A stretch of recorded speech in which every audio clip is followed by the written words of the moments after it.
Unfiltered. I'm not sold. I'm sorry. Unapologetic. I'm not trying to talk about him. Unlike anyone else. But knowing y'all will probably make me. This is the Stephen A. Smith Show. What's up, everybody? Welcome to this latest edition of the Stephen A. Smith Show, coming at you as I love to do every weekday from 1 to 3 p.m. Eastern Standard Time over the airwaves of Sirius XM Mad Dog Sports Radio. Number to call up as always is 888 Mad Dog 6. That's 888 Mad Dog 6. That's 888-623-3646.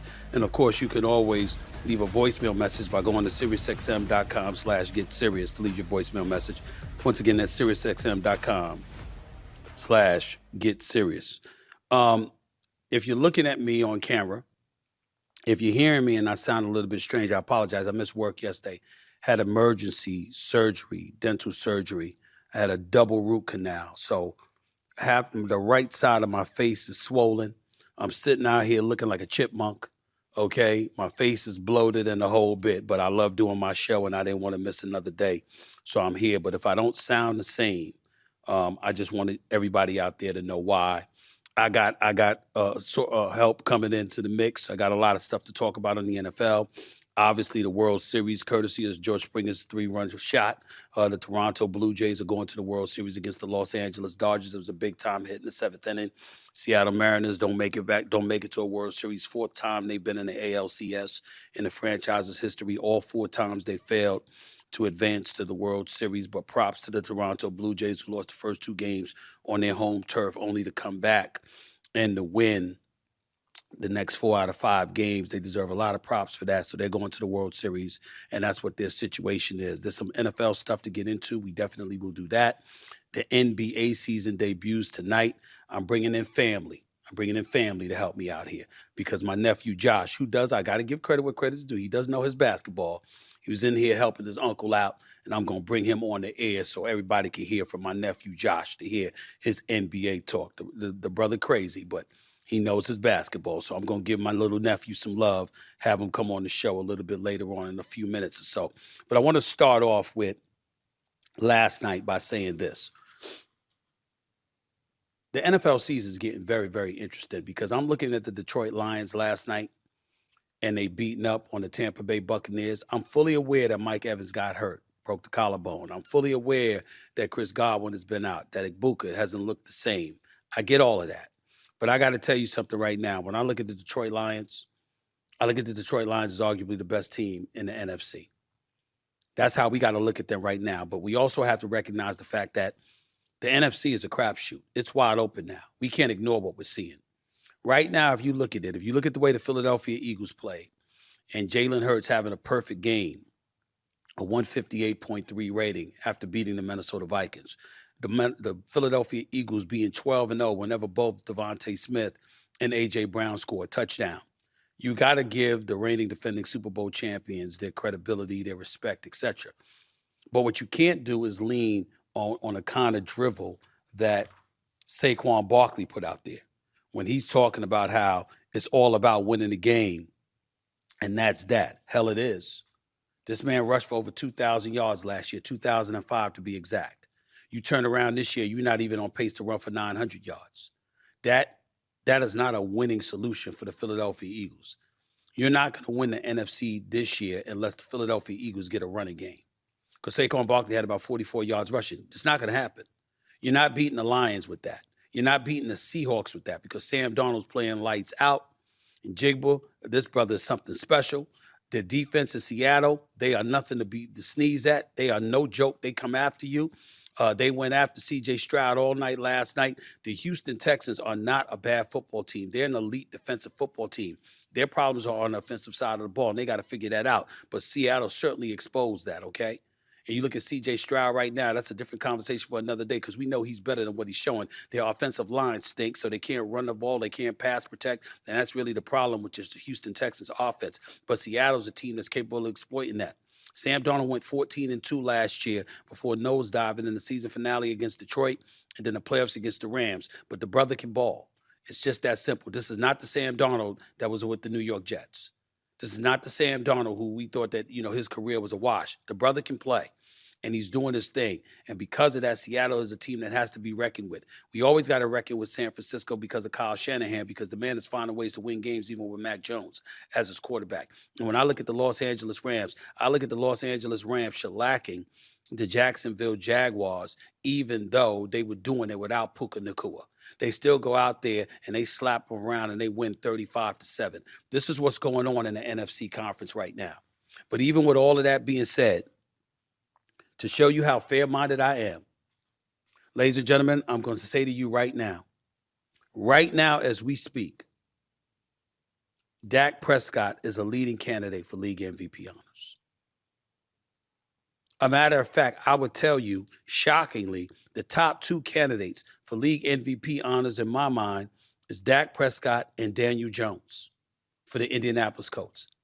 I think right now a legitimate argument can be made that the Colts are the best team in football. Right now, the Colts, as well balanced as they are, you got three receivers doing different things that you could throw the ball to. It's Pierce, it's Pittman, whomever. You got Jonathan Taylor, who's an absolute stud. You got an offensive line that's elite, and you got Daniel Jones balling out. And clearly, Steichen knows what he's doing as a coach. The Indianapolis Colts are no joke. They're the number one team. Kansas City's on a come up. They're a different team with Rashee Rice. We know that. And they got Patrick Mahomes, and nobody else does. And so if you did say you're not going to bet your money on the Colts because what's going to happen when they run in to Patrick Mahomes, all right, that's a different subject for another day. But right now, when we're talking about MVP candidates, legitimately, Daniel Jones and Dak Prescott are the two leading candidates for league MVP honors. There's no way around it. I wish I could say differently. I really, really do. But how can I? Because when I'm looking at Dak Prescott right now, I'm looking at a Dallas Cowboy offense averaging 31.7 points per game, the most of any team quarterback by Dak Prescott ever. These Cowboys, 2025 Cowboys, are the fifth team since the 1970 merger to average 35-plus points per game without a turnover in a 4-game span. Think about that for a second here. You got both Lamb and Pickens. They both averaged more than 20 yards per catch against the Commanders this past Sunday. You got Dak Prescott in 4 straight games with 3+ touchdown passes and 0 interceptions. That's a new Cowboys franchise record. His last 4 games, 71 completions, 270 yards per game, 13 touchdowns, not a single interception, and a quarterback rating, or passer rating rather, of 128. That's what we're talking about when we're talking about Dak Prescott and the Dallas Cowboys. I mean, it's just time for that. It's just time for that. It's just time to stand down and say, listen, I got to sit here. I have an obligation to be objective and fair. And the reality is that as much as the Cowboys fans, as much as they annoy the living hell out of me, okay, because they're the most disgusting, nauseating fan base in American history, as far as I'm sure, we're going to win the Super Bowl next year, right? We're going to win the Super Bowl. Every year they're going to win the Super Bowl, no matter how much they stink. But when you look at it right now, ladies and gentlemen, we got to stand down, and we might have to sit here and give Jerry Jones some respect. Do I think he needed to lose Micah Parsons? No. Do I think he should have traded him away? No. I damn sure don't think he should have let him get away within the damn conference. That is true, no doubt about it. And Micah Parsons just had 3 sacks on Sunday, so we know what he brings to the table against Arizona. But the point is, if you look at Dallas right now, knowing Jerry Jones the way that I do, Jerry Jones wants to be a guy that's recognized for, yep, I invested in Dak Prescott at that $60 million tag. And look at what my man is doing out on that field. And I want that to be the reason why we're winning football games right now, not a Micah Parsons or somebody else. And Dak is making him out to look very, very good. Dak Prescott is a top 2 candidate for league MVP honors right now. And the only reason I wouldn't put him number 1 is because Indy is obviously widely more successful record-wise than the Dallas Cowboys right now. But I still might have to change my mind. I just have to be fair about it. And it's important to be fair about it. Because that's what we're talking about here. This is Dak Prescott that we're talking about. Javonte Williams, Jerry Jones said Rico Dowdle, go ahead, leave, depart. Now, Rico Dowdle bust their ass, and we all know that, when Dallas went to Carolina. And we saw what he did, dropping over 200 yards on them. We get that part. The flip side to it, however, is that for $3 million, Javonte Williams is balling for the Cowboys. They have a rushing attack. They right now are running the football better than the Philadelphia Eagles. And meanwhile, the Commanders, their organization messed stuff up because they were busy trying to play hardball with McLaurin and compromised him being in football shape. Now he's missed 4 games with a quad injury. Debo Samuel is out. Noah Brown is on injured reserve. All right? So I'm looking at all of that combined with the fact that Eckler, you lost him in week 2 to a torn Achilles. Brian Robinson Jr., you traded to San Fran in August. All right? And he was your leading rusher for the previous 3 seasons. So if you're the Commanders, you had a window, and what you did was take for granted that Jaden Daniels was going to always be there for you. And so you just said, hey, and you just took that for granted and didn't prioritize making sure he had everything he needed in a timely fashion to position y'all to capitalize off of last year and really maximize your potential this year. Y'all didn't do that, and as a result, the Washington Commanders are a shell of what we saw them be last year. That's what we're looking at right now. There's no way around it. There's no way around it. We can slice it any way we want to, but that's the reality. Numbers 888-MAD-DOG-6 is the number. Call up. That's 888-623-3646. I'm about to get into some NBA stuff because the NBA season is getting ready to jump off. And I'm waiting for my nephew to come in here in just a second. But I'm just telling y'all right now, this is what's going on.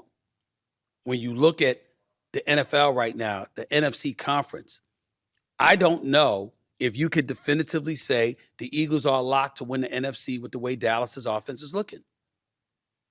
You got Detroit right now looking like a bunch of Rough Riders. I mean, they got injuries and all of this other stuff in their secondary, and they still went out there and balled out defensively. And then you look at the NFC West, you got 3 teams at 5-2. That's what we're talking about here. So things are getting very, very interesting. I love what I'm seeing. I got no issues with it whatsoever, and that's where I'm at with it. So, again, feel free to call in at 888-MAD-DOG-6. That's 888-623-3646. That's the number to call into the Stephen A. Smith Show. My knuckleheaded nephew's getting ready to come up in here. Grab a seat, bro. This is my nephew, Josh, ladies and gentlemen. My nephew, Josh. What's going on, bro? Say hello to the Sirius XM audience. What's going on? I'm exposing my eyes to the world today. Really, you're taking off your shades because it's very professional of you. Yeah. It's very tip your cap up just a little bit so they can see. Don't hide. If you think you look good, hide. since you always think you look so good, you might as well just show your face a little bit more. No, you said it, not me. I gotta admit, I do like your jean outfit. Though. Like it? I do. It's cool. It's cool. I give that to you. I give it to you. Yeah. Let me talk to you about this NBA season because I'm gonna use you today as my NBA analyst. I could have called other people. You know me. I know a bunch of folks, but I said I'm gonna let my little nephew come on here because he loves his basketball. He wants to talk about his basketball. I got the Knicks going to the finals. But I know that Detroit and Cleveland are legitimate threats. Tell me what you think about the Knicks this year, and tell me how you're encapsulating the Eastern Conference. Well, I was a little depressed because tonight our former backup center, he's going to get a ring tonight. Isaiah Hartenstein. That's right. So now I feel like we got the right coach that's going to use the whole rotation. And I'm impressed by who we picked up, the Jordan Clarksons, the Yellow Beasties of the world. And we're a deep team, and I feel like we're going to be first place, going to the finals as well and winning it and not losing to Dallas, like somebody has said. I really believe that Dallas is Oklahoma City's kryptonite. And I think that against anybody else, I would pick Oklahoma City because they're the reigning defending champion, and Shea Gilgeous-Alexander is just that dude. And they're an elite defensive team. But going up against Dallas has always been their kryptonite. Anthony Davis and Kyrie Irving ain't healthy right now. We get that part. But I think when healthy, with Davis not having to play the 5, with having Lively and Gafford at the 5, with having PJ at the 3, with having a Klay Thompson at the 2, I look at Dallas and I say if Dallas is healthy, Dallas can win it all. What's wrong with that pick? I mean, it's like if and Davis is healthy. And then That's true. And then it's if Klay Thompson is. They kind of aged out to me. And then it's like you putting a lot on a guy that has 0 career points so far in Cooper Flagg. I heard them mention him when it comes to. But when a brother can ball, he can ball, Josh. I mean, Cooper Flagg can ball. He can play. The brother can play. He can ball. I don't think I put him to like affect the championship team, though. You think so? Well, I think that if you listen, it's not so much him. It's that what are you going to require of him when you have a Kyrie, a Clay, an AD, and everybody else. Now, if he had to be one of the brothers driving the bus, I get you. But because that's not the requirement, with his skill set, his size, his athleticism, what he brings to the table, legit 6'7", 6'8", brother can ball, I like their chances. I really, really do. But let me ask you, let me go back to the Eastern Conference. You got the Knicks going to the finals? Yes. Who's the number one threat to the Knicks? This year, Orlando. What? Yeah. Really? Yeah. Josh, I'm shocked by that. I'm saying every time that we was in the playoffs, I always said let's dodge a team like Indiana because we have a team to beat those teams with like the good wings and stuff like that. Okay. Donovan Mitchell and stuff. We got Bridges. But when you play Orlando, you don't really know where it's coming from, like Indiana last year. And Paolo is that guy that can take them over the top. So I don't really want to play them. I love Paolo, but I don't know if Orlando is ready for that. Like, I don't think, to me, the number one, listen, I love me some Donovan Mitchell. Love me some Donovan Mitchell. And I think that last year was an aberration. I don't see them choking in the playoffs 2 years in a row. That's not what I see Cleveland doing. I got issues with them already, guys being unhealthy, Darius Garland and all these guys, what the hell you doing in the offseason, that kind of stuff. But to me, a legitimate argument can be made that the number one threat to the New York Knicks is the Detroit Pistons. I like the Detroit Pistons. That was a tough matchup. They're very feisty. They didn't have Stewart. They didn't have Ivy. That wouldn't be the case this year, one assumes. And I don't think that you can sleep on the Detroit Pistons at all. I think that could be the number one threat to the New York Knicks. Do they still have Beasley? I don't believe so. So I feel like that's a big loss for them. And us adding to our bench separated us from Detroit a little bit. I liked Detroit last year, and I respect how they are now. But we just kind of leveled up. And yeah.